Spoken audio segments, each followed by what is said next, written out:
The eminence in Shadow season 2 episode 2 की शुरुआत में हम लोग को व्हाइट डेविल को दिखाया जाता है। वो काफी सारे लोगों को मार रहा होता है और कहते हैं कि मुझे मारने में ही मजा आता है। वो अपनी पूरी जिंदगी लोगों को मारते ही आ रहा था, लेकिन एक दिन क्रिम्सन लॉर्ड ने उसके ऊपर हमला करके उसके हाथ को काट दिया और अब सीन वापस से प्रेजेंट का आता है। वहीं पर अब व्हाइट डेविल कहने लगता है कि अब मुझे मौका मिल गया है वापस से लोगों को मारने का। तभी हम लोग देखते हैं उसके सामने जगरनॉट आता है जो कि काफी सारे घूस को एक साथ मार देता है।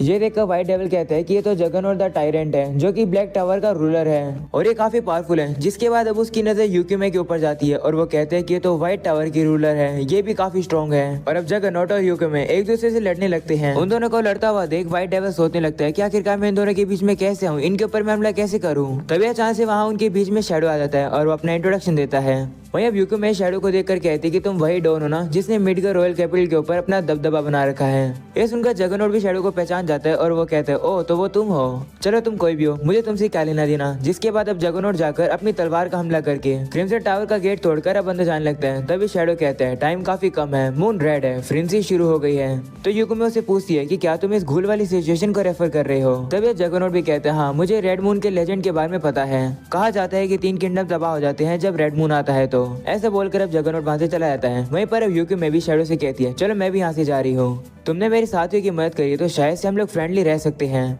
ऐसा बोलकर अब वो वहां से चली जाती है। वहीं पर अब व्हाइट डेविल कहने लगता है कि आखिरकार ऐसा कैसे हो सकता है, गेट तो आर्टिफैक्ट से बना था तो जगरनॉट ने अपनी तलवार से इसे इतना इजीली कैसे तोड़ दिया।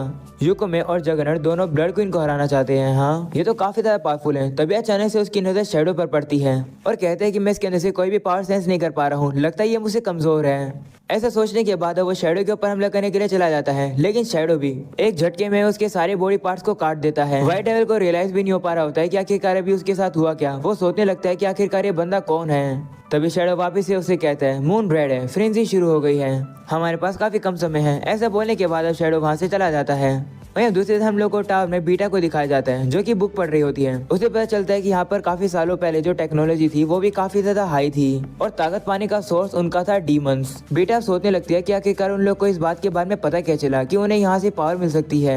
तभी हम लोग देखते हैं कागनों को ढूंढते ढूंढते क्लेयर और मैरी फाइनली टावर के अंदर आ जाते हैं। उन लोग के सामने बीटा होती है। वो उनसे कहती है कि अब मैं क्या करूँ, मुझे ऑर्डर दिया गया था कि अगर कोई भी गवाह हो तो उन्हें खत्म कर देना, लेकिन मुझे नहीं लगता कि मैं तुम्हें एलिमिनेट कर पाऊंगी। वो ये बात क्लेयर को देखकर कहती है और उसे कहती है कि मुझे तुमसे लड़ने में कोई भी इंटरेस्ट नहीं है। ये सुनकर क्लेयर उसे कहती है कि क्या तुम मुझे जानती हो। जिस पर बीटा उसे कहती है हाँ तुम क्लेयर कागनो हो जो कि रिसेंट में बुशिन फेस्टिवल की विनर बनी थी। वहीं अब मैरी क्लेयर से कहती है कि देखकर नहीं लगता कि ये एक वैम्पायर है और मुझे नहीं लगता कि हम लोग को फालतू में से बैटल करनी चाहिए। वैसे भी इसके काफी सारे साथी अभी ऊपर बैठे हुए हैं, हम लोग को पता चलता है कि वहाँ पर तो रोज ओरियाना भी होती है। तभी क्लेयर बीटा से कहती है कि तुम कौन हो और तुम यहाँ क्या कर रही हो। जिस पर बीटा बताती है कि मैं शैडो गार्डन से बीटा हूँ। तो क्लेयर उसे कहती है अच्छा तो तुम वो लोग हो जिसने हमारे स्कूल को तबाह कर दिया था, अब क्या तुम इस टावर को तबाह करने वाले हो। तो बीटा कहती नहीं, मैं तो बस पोजेस्ड लोगों के ऊपर रिसर्च कर रही थी, अगर मुझे ज्यादा कुछ करना है तो मुझे प्रोगेनेटर वैम्पायर के ब्लड सैंपल की जरूरत होगी। ये सुनकर मैरी उसे कहती है कि प्रोगेनेटिव वैम्पायर का पोजेस्ड लोगों से क्या लेना देना है। तो बीटा उसे कहती है कि मैंने उन लोगों के ओरिजिन को ट्रेस किया और पता चला कि वैम्पायर और पोजेस्ड लोग सेम होते हैं, बस समय के साथ वो लोग दूसरी ब्लड लाइन में स्प्लिट हो जाते हैं। बीटा कहती है कि हम लोग को ब्लड क्वीन को स्टडी करने की जरूरत है क्योंकि वो प्रोगेनेटिव वैम्पायर है। ये सुनकर मैरी उसे कहती है कि तुम लोग ऐसा नहीं कर सकते हो, ये गलत है। जिस पर बीटा उसे कहती है मेरी प्यारी एंशिएंट वैम्पायर हंटर तुम क्यों गुस्सा हो रही है इस बात पर। ये सुनकर मैरी उसे कहती है कि क्या तुम मुझे भी जानती हो। जिस पर बीटा कहती हाँ तुम लोग बस हमारे रास्ते के बीच में मत आना और हम लोग तुम्हारे रास्ते के बीच में नहीं आएंगे। तो क्लेयर कहती है ठीक है, बस हमें एक चीज बताओ कि क्या पोजेस को ठीक करने का कोई तरीका है। जिस पर बीटा उसे कहती है कि उसके बारे में तुम्हें चिंता करने की कोई भी जरूरत नहीं है। तो क्लेयर कहती है ठीक है और वो मैरी से कहती है चलो अब हम लोग को यहाँ से चलना चाहिए, हम लोग ज्यादा टाइम वेस्ट कर रहे हैं, ऐसे चलता रहा तो मैं अपने भाई को नहीं बचा पाऊंगी। ये सुनकर बीटा उसे कहती है तुम्हारे भाई को क्या हुआ। जिस पर वो बताती है कि उन लोगों ने मेरे भाई को किडनैप कर लिया और वो लोग उसकी बलि चढ़ाना चाहते हैं। ये सुनकर रोज परेशान हो जाती है और वो नीचे आकर उन लोगों से पूछती है कि क्या ये सच है। तभी बेटा रोज से कहती है नंबर 666 चुप हो जाओ। तब रोज को भी चुप होना पड़ता है और वो बेटा से माफी मांगती है। इसके बाद अब क्लेयर और मैरी वहाँ से जाने लगते हैं। क्लेयर जाते जाते उन लोगों से कहती है कि हम लोग के रास्ते के बीच में मत आना। वो लोग वहाँ से जा रहे होते हैं। तभी बेटा मैरी से कहती है कि क्या तुम इस जगह को वापस से हेवन बनाने की नहीं सोच रही हो। मैं इस बात पर कोई भी रिप्लाई नहीं करती है और वो वहाँ से चली जाती है। वहीं पर क्लेयर मैरी से पूछने लगती है कि बेटा किस बारे में बात कर रही है। तो अभी मैरी कुछ भी नहीं कहती है और अब वो लोग वहाँ से चले जाते हैं। जिसके बाद अब बेटा रोज से कहने लगती है नंबर 666 तुमने मुझे काफी डिसअपॉइंट किया। तो अब रोज से माफी मांगती है और अब बेटा कहने लगती है कि हमारा मिशन सिर्फ इतना ही है कि हम लोग को सैंपल को ऑब्टेन करना है, बाकी लॉर्ड शैडो ब्लड किन को संभाल लेंगे, इससे वो लोग किसी को भी सेक्रीफाइस नहीं कर पाएंगे। तो नंबर 666 तुम्हें चिंता करने की कोई जरूरत नहीं है। तो अब रोज भी कहती है ठीक है। वहीं अब बीटा मन में कहती है कि मुझे बेबी सिटिंग करनी पड़ रही है। और अब अगले सीन में हम लोग क्लेयर और मैरी को देखते हैं जो कि वैम्पायर्स को काट के उन्हें मार रहे होते हैं। उन्हें काटने से काफी नहीं है, वो लोग उनके दिल के ऊपर हमला करते हैं क्योंकि वैम्पायर्स इमॉर्टल होते हैं, लेकिन उन्हें हराया जा सकता है अगर उनके हार्ट को डिस्ट्रॉय कर दिया जाए तो। और वो लोग सूरज की रोशनी में भी नहीं रह सकते हैं। ये सारी बात मैरी क्लेयर को बताती है। वहीं क्लेयर उसे कहती है कि तुम मुझसे कुछ छुपा रही हो, तुम बीटा के सामने काफी अजीब बिहेव कर रही थी, ऐसा लग रहा था कि तुम वैम्पायर की साइड ले रही हो, आखिर तुम क्या चाहती हो। जिस पर मैरी कहती है कि मुझे ब्लड क्वीन को खत्म करना है, मैं इतने सालों से जिंदा सिर्फ इसी रीजन के लिए हूँ। तो क्लेयर उसे कहती है तो फिर बीटा वो क्या कह रही थी हेवन के बारे में, तुम एक एल्फ की तरह लगती भी नहीं हो, लेकिन उसने तुम्हारी 1000 सालों पहले वाली र्यूमर कैसे सुन ली। तो मैरी उसे कहती है क्लेयर तुम मुझसे ज्यादा डिफरेंट नहीं हो, एक पोजेस कभी भी वापस ह्यूमन नहीं बन सकता है, ये तो ऑब्वियस है, सभी लोग इसके बारे में जानते हैं, तो तुम इतना स्टूपिड क्वेश्चन क्यों पूछ रही हो। सभी के पास उन लोग के सीक्रेट होते हैं, मैं तुम्हारे सीक्रेट नहीं पूछूंगी, बदले में तुम मेरे सीक्रेट मत पूछो। वो लोग आगे चल रही होते हैं, तभी अचानक से सामने तबाही मच जाती है। उन लोगों को एक काफी पावरफुल मैजिकल एनर्जी सेंस होती है और उन लोगों को पता चलता है कि वहाँ पर जगनोट था जो कि काफी सारे पावरफुल वैम्पायर्स को मार रहा था। वो लोगों से पूछने लगता है कि ब्लड क्वीन कहाँ पर है। उसे देखकर मैरी और क्लेयर वहीं पर छुप जाते हैं। वहीं पर क्लेयर मैरी से कहती है कि क्या तुम इसे जानती हो। तो मैरी कहती हाँ ये जगनोट है, ब्लैक टावर का बॉस। जैसे कि तुम देख ही सकते हो कि ये काफी सारे पावरफुल वैम्पायर्स को हरा रहा है। इस सिटी के अंदर सबसे ज्यादा पावरफुल पर्सन में से ये एक है, इसके सामने ना आए तो ही बेहतर है, पहले हम लोग इसे यहाँ से जाने देते हैं। वो लोग उसके जाने का वेट कर रहे होते हैं, तभी जगनोट अब उन्हें देख लेता है और उनके पास आ जाता है और उनसे कहते हैं तुम्हें क्या लगा कि तुम लोग मुझसे छुप जाओगे। ऐसा बोलने के बाद अब क्लेयर को काफी जोर से पंच मारता है, जिसके से क्लेयर तो जमीन तोड़ के नीचे ही गिर जाती है। वहीं पर अब जगनोट मैरी के ऊपर अपनी तलवार से हमला करके उसे पीछे गिरा देता है। वह उनसे कहते हैं मुझे लगा था कि तुम लोग पावरफुल होगे, लगता है मेरी इंस्टिंक्ट गलत थी।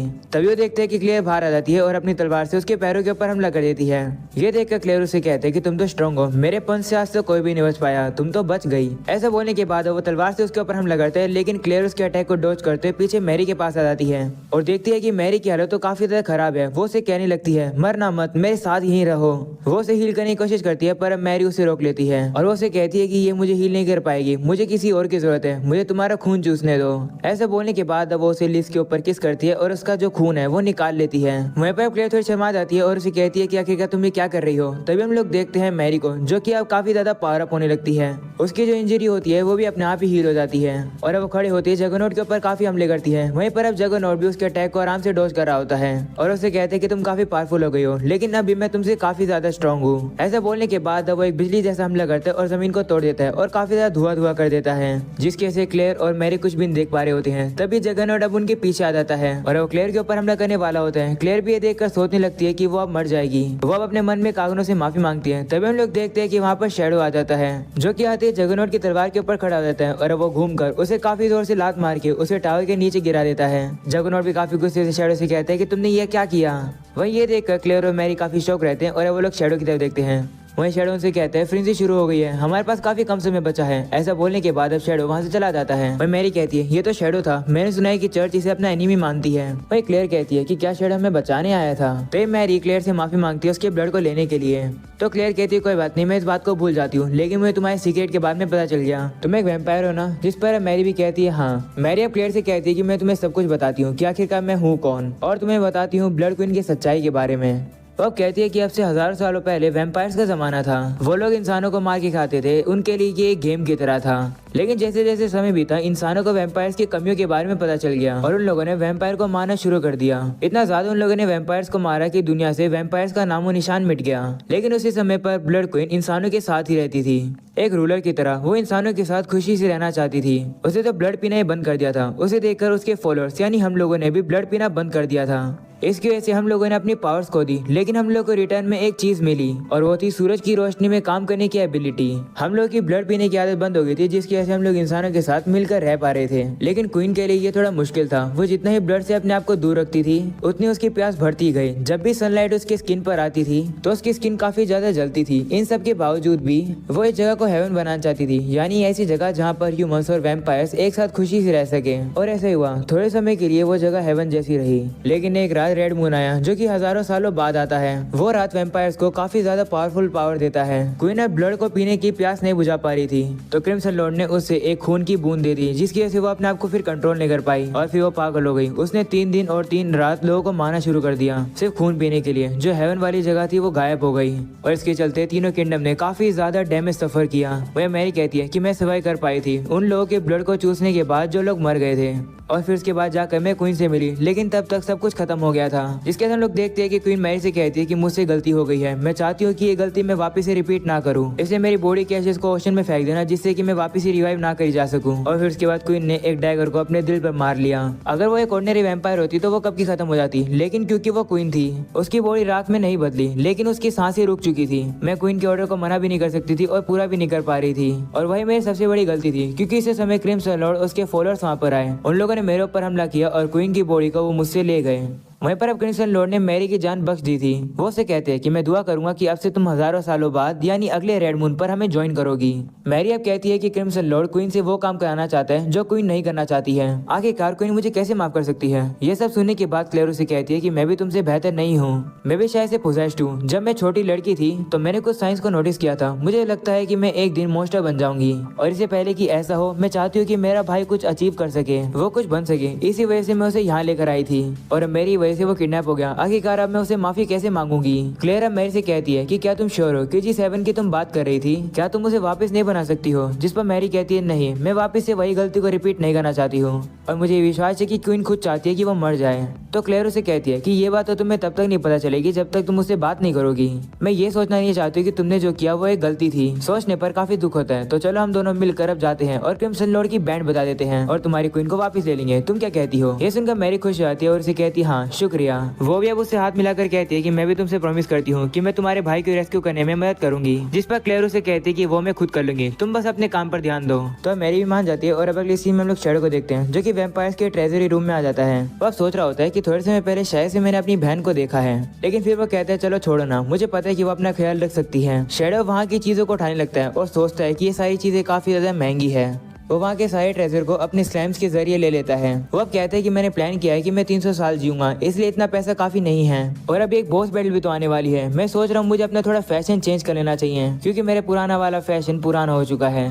शैडो कहते हैं कि मुझे पता चला है कि सारे वैम्पायर का बॉस एक काफी पावरफुल वैम्पायर है और वो यहीं कहीं है। ऐसा मौका काफी कम मिलता है, चलो चलकर एक फ्लैशी एंट्री करते हैं। वहीं अगले सीन में हम लोग क्रिम्सन लॉर्ड को देखते हैं, जो कि क्वीन के हर्ट को निकाल लेता है और फिर वो क्वीन से कहते हैं चलो वापिस से इस दुनिया को खून से रंग दें। ऐसा बोलने के बाद वो सामने टंगी बॉडी के अंदर उस हर्ट को डाल देता है और अब वो वेट कर रहा होता है कि क्वीन कब रिवाइव होगी। तभी अचानक से उसके पीछे शैडो आ जाता है, जो कि एकदम से अपने एटॉमिक फॉर्म में आ जाता है और अब सामने वो हमला कर देता है, जिसकी वजह से वहाँ पर एक काफी बड़ा ब्लास्ट हो जाता है। और ये हमला देखकर लगता है कि क्रिम्सन लॉर्ड बचा नहीं होगा। वहीं पर अब शैडो वापिस से कहने लगता है मून रेड है, फ्रेंजी शुरू हो गई है, काफी कम समय बचा है। फिर वो कहने लगता है 1 मिनट, वैसे कितना कम समय बचा है। और अब यही हो जाता है ये एपिसोड खत्म। पसंद आया तो लाइक करना, चैनल पर न्यू हो तो सब्सक्राइब करना। मिलते हैं अगले एपिसोड में, तब तक के लिए बाय बाय।